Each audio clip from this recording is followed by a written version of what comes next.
Подавайте хороший пример. Дети в основном учатся правилам поведения через наблюдение за окружающими и имитацию их действий. Поэтому крайне важно исключить насилие в собственной семье и, разумеется, отказаться от любых телесных наказаний. Если родители скандалят, бьют друг друга, детей или домашних животных, кричат, оскорбляют, насмехаются, то ребенок усваивает, что это нормально. Более того, он запоминает, что так не только можно, но и нужно себя вести, чтобы добиться желаемого или наказать за то, чем недоволен. Многие родители понимают, что часто поступают с ребенком неправильно, но, попадая в стрессовую ситуацию, теряют контроль над собой. Нет ничего стыдного в том, чтобы признать это и обратиться за помощью. Сейчас много возможностей для психологической поддержки, в том числе бесплатной, и есть телефоны доверия для детей и родителей. Объясняйте ребенку, что такое насилие. Важно четко понимать самим и объяснять ребенку, что именно нельзя делать и допускать по отношению к себе. Легче всего, конечно, заметить физическое насилие. Нельзя бить, толкать, кусать, щипать, нарочно причинять боль. Но нужно объяснить ребенку, что словом тоже можно сделать больно. Это значит, нельзя запугивать, унижать, оскорблять, насмехаться, то есть специально заставлять переживать и страдать. Уговаривать или вынуждать что-то делать с помощью угроз или навязывания чувства вины – это тоже эмоциональное насилие. К таким приемам часто прибегают сами родители: не вымоешь посуду, телефон отберу, ты своими капризами меня в гроб загонишь, доедай, а то мама обидится. Именно отсюда растут корни шантажа и манипуляции, которые ребенок может взять на вооружение. Другой формой психологического насилия может быть игнорирование и пренебрежение основными потребностями тех, кто от вас зависит. Иногда родителям настолько не до ребенка, что у него нет одежды и обуви по размеру и сезону, или он болеет, а это не замечают. Даже если вы никогда так себя не ведете, постарайтесь объяснить ребенку, что важны потребности всех, а не только тех, кто главный. Честно рассказывайте ребенку о теле, сексе и интимности. Сексуальное насилие – самая сложная тема для обсуждения, не то что с ребенком, а и между самими взрослыми. Для начала не делайте табу из того, как работает человеческий организм. Ребенок должен знать, как он устроен и как называются все части его тела. Если какие-то органы и места нельзя называть, получится, что они стыдные и плохие.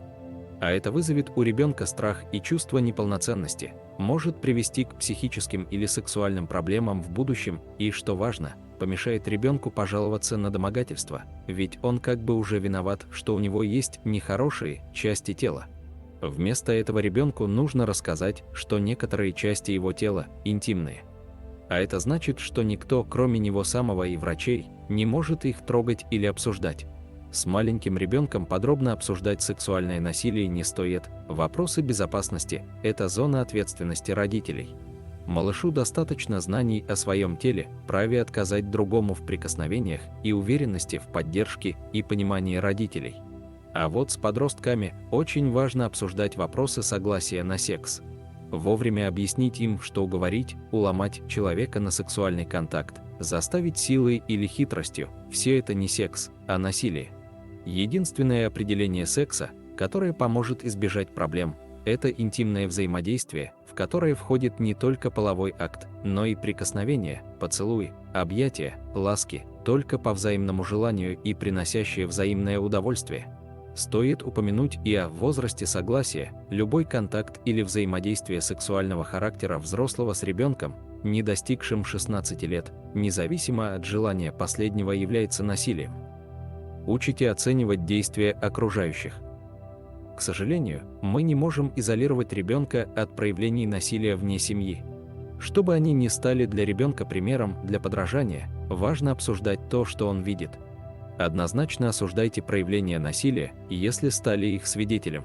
Помогайте жертвам насилия, не обвиняя их, всегда объясняйте ребенку, что неправильно поступил только насильник. И, конечно, защищайте от насилия на детской площадке, в саду и в школе. Ребенок должен знать, что вы на его стороне. Твердо пресекайте драки, настаивая на словесном решении конфликтов. Как правило, дети легко перенимают линию поведения родителей, и вскоре вы услышите, как они сами авторитетно заявляют приятелям: драться нехорошо. Приучайте ребенка уважать телесные границы, как свои, так и других. Никто не может тискать, целовать его и трогать без его на то согласия. Если вы видите, что ребенок возится со сверстником и оба очевидно довольны, вмешательство, конечно, излишне. Но если дальняя родственница, приехав в гости, пытается схватить и поцеловать ребенка, а он смущенно отступает, то самое время уточнить для них обоих: похоже, ты не хочешь обниматься с тетей Катей. Тогда ты не должен этого делать. А тетя Катя в следующий раз сначала спросит: можно ли тебя обнять? Обсуждайте с ребенком эмоции, учите понимать и выражать их. Насилие часто возникает там, где человек не умеет по-другому выразить свои чувства, не понимает, что с ним происходит, не контролирует себя. Поэтому очень важно учить ребенка различать свои эмоции и их оттенки: страх, злость, обиду, разочарование, печаль, радость, любовь. Проговаривайте чувства ребенка, пока он не может делать этого сам. Я вижу, что ты расстроен, злишься, обижен и так далее. Когда человек понимает, что с ним происходит, и может об этом рассказать, напряжение спадает. Сильные чувства, такие как ярость, гнев, горе, нужно учиться выражать безопасно для окружающих. Если грустно, можно плакать, если злишься, бить подушку, грушу, кричать в коробку, кромсать пластилиновые фигурки. Можно нарисовать свою боль, горе и обиду. Написать о них в дневнике. И, конечно, нужно учить ребенка понимать, что испытывают окружающие.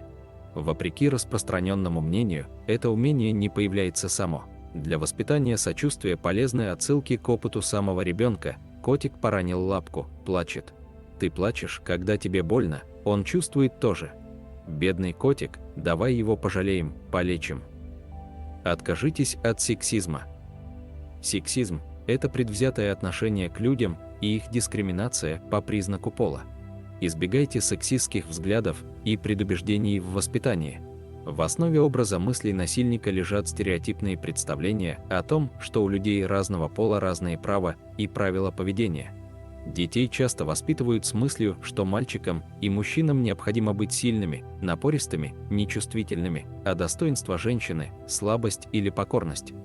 Но те же роли описывают поведение агрессора и жертвы, поэтому существует прямая связь между сексизмом и насилием. Разбирайте примеры сексизма вокруг, например, что принцесса из сказки не должна быть наградой за подвиг, ведь у нее есть свои чувства и желания. Следите за своей речью. Большинство наших убеждений и взглядов на мир передаются и формируются незаметно через язык. Поэтому шутки о насилии или шутки, высмеивающие женщин, тупых блондинок, вовсе не так безобидны, как многие считают.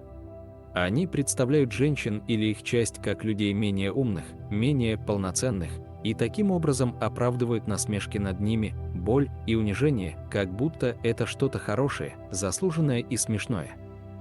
Анализируйте поведение ребенка. Многих родителей волнует поведение ребенка. Можно ли трактовать какие-то его поступки как склонность к проявлению насилия в будущем? Пока ребенок маленький, важнее не то, как он себя ведет. Важно то, как вы на это реагируете. Для каждого из нас нормально злиться или печалиться, любить или ненавидеть. Поэтому вполне нормально, если ребенок говорит: «Мама, я злюсь на тебя, ты плохая». Это значит, что он доверяет нам, делится своими чувствами. И если мы не отвергаем его, а помогаем ему пережить этот момент с нашей помощью: «Я вижу, что ты разозлился на меня за то, что я не купила игрушку», и понять, как с этим справиться, ты можешь попросить ее на день рождения, то мы учим его впоследствии не падать в пропасть эмоций, а учитывать их. Нормально, когда трехлетний малыш пытается драться с вами и другими.